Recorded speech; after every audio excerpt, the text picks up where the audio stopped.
गांव के चौकीदार किशोरनाथ अपनी रात की पहरेदारी पूरी कर घर लौट रहा था। ठंडी हवा के झोंकों में एक अजीब सी सिहरन थी। अचानक गांव के पुराने कुएं के पास उसे एक हलचल महसूस हुई। घनी धुंध में से कोई परछाई सी गुजरी। एक रात किशोर को एक पुरानी चिट्ठी मिलती है। चिट्ठी में लिखा था, यह राज्य और मृत्यु का राज्य प्राचीन काल से छिपा हुआ है। जो इसे जानेगा वह सत्य और भय दोनों का सामना करेगा। किशोर के हाथ कांप उठे, लेकिन उसकी जिज्ञासा उसे उस रहस्य की खोज में आगे ले गई। उसने सुना था कि गांव में एक पुराना तहखाना है जहां सदियों से कोई नहीं गया। किशोर गांव के सबसे बुजुर्ग व्यक्ति बाबा राघव से मिलने गया।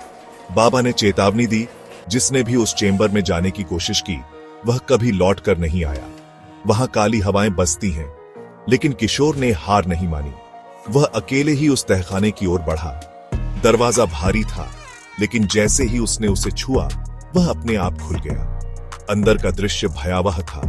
दीवारों पर अजीब प्रतीक उकेरे गए थे और बीच में एक पुराना संदूक रखा था। किशोर ने संदूक खोला तो उसमें एक प्राचीन ग्रंथ और एक चाबियां मिली।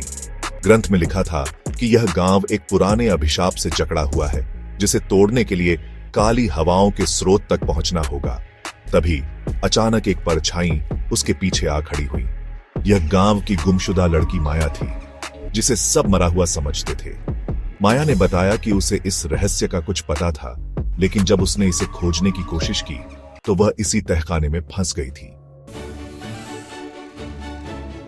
किशोर और माया ने मिलकर तहखाने के भीतर आगे बढ़ना शुरू किया। वे एक विशाल दरवाजे के सामने पहुंचे जिस पर लिखा था, सत्य को स्वीकार करो, अन्यथा यह दरवाजा तुम्हारी कब्र बन जाएगा।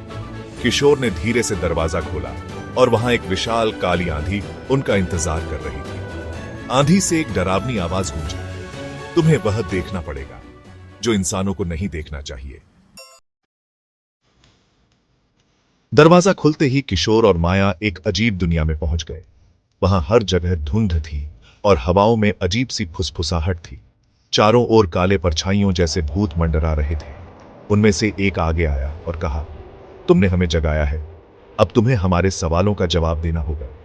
भूत ने पहला सवाल पूछा, सत्य क्या है? किशोर ने उत्तर दिया, सत्य वह है जिसे स्वीकार करने के लिए साहस चाहिए। भूत मुस्कुराया और बोला, सही उत्तर, लेकिन तुम्हें अभी और परीक्षाओं से गुजरना होगा।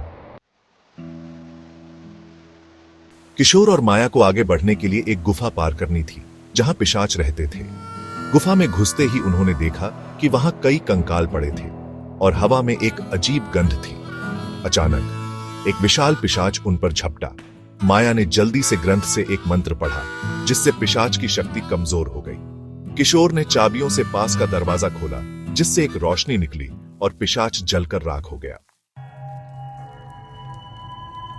गुफा के पार एक और बड़ा कक्ष था, जहां दीवारों पर खून से लिखे मंत्र थे।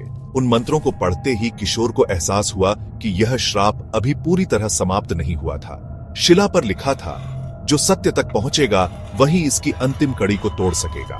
अचानक माया जमीन पर गिर पड़ी और उसकी आंखें सफेद होने लगी। ऐसा लगा जैसे किसी आत्मा ने उसे जकड़ लिया हो। तभी एक रहस्यमयी आकृति प्रकट हुई, एक बूढ़ी औरत जिसकी आंखों में अंगारे जल रहे थे। उसने कहा, तुमने मेरी शांति भंग कर दी है, अब इसकी कीमत चुकाओगे। बूढ़ी औरत ने किशोर से कहा कि अगर वह माया को बचाना चाहता है तो उसे अंतिम दरवाजे को खोलना होगा और अंदर जाकर अपनी सबसे बड़ी कमजोरी का सामना करना होगा। किशोर ने हिम्मत जुटाई और दरवाजा खोला। अंदर घना अंधेरा था और उसे अपने बचपन के सबसे डरावने दृश्य दिखने लगे। वह पल जब उसने अपने पिता को खोया था। उसकी आंखों में आंसू आ गए, लेकिन तभी उसे याद आया कि सत्य को स्वीकार करने से ही भय दूर होता है। उसने आंखें बंद की और कहा, मैं सत्य को स्वीकार करता हूं। अचानक रोशनी फैल गई और बूढ़ी औरत की आत्मा शांत होकर विलीन हो गई। माया की आंखों में फिर से चमक लौट आई। आखिरकार वे एक प्राचीन कक्ष में पहुंचे, जहां गांव के पहले तांत्रिक की मम्मी रखी थी। समाधि के नीचे एक शिला पर लिखा था, यहां जो खड़ा है वही इस श्राप को तोड़ सकता है। सत्य का दीप जलाओ, अन्यथा काली हवाएं हमेशा के लिए इस गांव पर राज करेंगी। किशोर ने पास रखे दीप को जलाया। तेज रोशनी फैली और देखते ही देखते सारी काली हवाएं गायब हो गई। माया को भी अपनी खोई हुई यादें वापस आ गई। गांव का श्राप टूट चुका था, लेकिन किशोर के मन में एक सवाल रह गया। वह चिट्ठी उसे किसने भेजी थी? क्या सच में श्राप टूट गया, या यह किसी और बड़े रहस्य की शुरुआत थी? शायद काली हवाएं लौट सकती हैं। Like, share and subscribe the video for more interesting stories.